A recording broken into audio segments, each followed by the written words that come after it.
कहानी है। जब मैं एक स्पेशल असिस्टेंट ग्रेड के लिए चंडीगढ़ गया, ये होगा साल 82-83 के अंदर शायद होगी, मुझे याद नहीं, क्योंकि इतने इंसिडेंट, इतनी घटनाएं मेरी ज़िंदगी में घटी। मैं किस किस को याद करता, किस किस की तारीख याद करूं, किसके वो याद करूं। अब हम आए इंटरव्यू में और हम साहब अंदर गपशप कर रहे थे, चाय चुई पी रहे थे। शाम के 4-5 बजे के बीच में टाइम हो गया। तो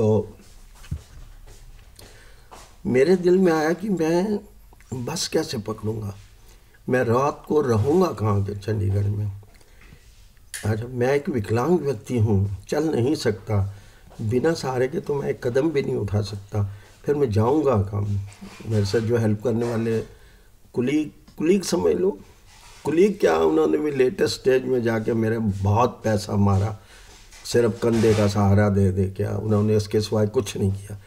मैंने सोचा कि मैं एक रिक्वेस्ट कर लूँ आरम साहब से कि मेरा जो इंटरव्यू है पहले ले लिया जाए ताकि मैं बस पकड़ के चला। मैंने बहुत ही हिम्मत की और कैबिन के अंदर चला गया। जब मैं कैबिन में गया, मैंने कहा सर एक रिक्वेस्ट है सर, अगर इंटरव्यू ले लिया जाए मेरा तो मैंने गुड़गांव जाना है, मेरी बस देर से होगी तो मैं जा नहीं पाऊँगा, और यहाँ रहने का मैंने कोई अरेंजमेंट नहीं किया हुआ।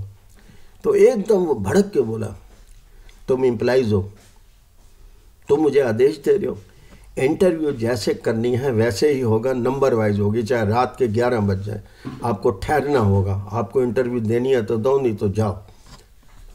मैं बड़ा निराश हुआ, यार ऐसी ऐसी बातें क्यों मिलती हैं मुझे। मैं इतना काम भी करता हूँ, मैं इतना बैंक के लिए ग्राहक भी लाता हूँ, मुझे सम्मान भी मिलता है, फिर भी ये लोग क्यों ऐसे हताश हैं। बस एक था कि मैं यूनियन में से खुश नहीं थी कभी भी। वो उनका था कि हमारा एक अफसर को, क्योंकि गुड़गांव एक कस्बा था और यहाँ के 3 साल के लिए भेजना, एक अफसर नया नया प्रमोट हो तो भेजा जाता था। मेरी सीट खाली नहीं थी, एक ही ब्रांच थी गुड़गांव में। तो यूनियन बहुत नाराज थी क्योंकि उनको चाहिए था खुली सीट, या तू इधर चला जा, तू इधर चला जा, तू इधर चला जा। मैं यहाँ बैठा था, मैं अपना काम अपने बल पे करता था, उनके बल पे नहीं करता था कहीं पे भी। खैर एनी इंटरव्यू हुई थी। मैं जब बाहर आया निकल के, मुझे वहीं के एक ऑफिसर या पता नहीं कौन था कर्मचारी ने मुझे बताया कि आपका प्रमोशन इसमें नहीं होगा, ये डिसाइडेड है, ऊपर से फ़ोन आ रहे हैं। मैंने कहा ठीक है, हो या ना हो। पर यूँ मैं गुड़गांव में आया तो जो नया प्रमोट होकर लड़का आया था, गुड़गांव ज्वाइन कर चुका था, मैंने धड़ाधड़ लेटर्स जो है लिखने शुरू किए। मैं न्याय मांगा, मैंने कहा क्या कमी थी, मैं सीनियर भी था, मेरी कोई कंप्लेंट भी उस समय तक नहीं थी और मैंने कभी काम चोरी भी नहीं किया, तो क्या कारण क्या था, ये कारण मैं जानना चाहता हूँ। क्योंकि अगर मुझे कारण नहीं मिलेगा तो मैं प्रेस कॉन्फ्रेंस भी बुलाऊंगा, सब कुछ करूँगा। मैं हालात को ठीक करने के लिए ही पैदा हुआ हूँ। तो क्या हुआ, चलता रहा ये लेटरबाजी।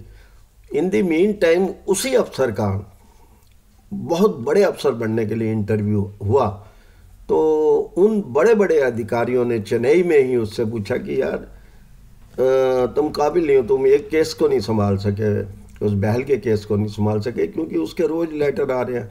तुम अब आफ्टर ऑल हरियाणा पंजाब को संभाल रहे थे तो उसको शांत करते ना, कि क्यों नहीं आपने लिया। तो खैर एनीहो, बहुत अजीब गरीब बात थी, चलती रही।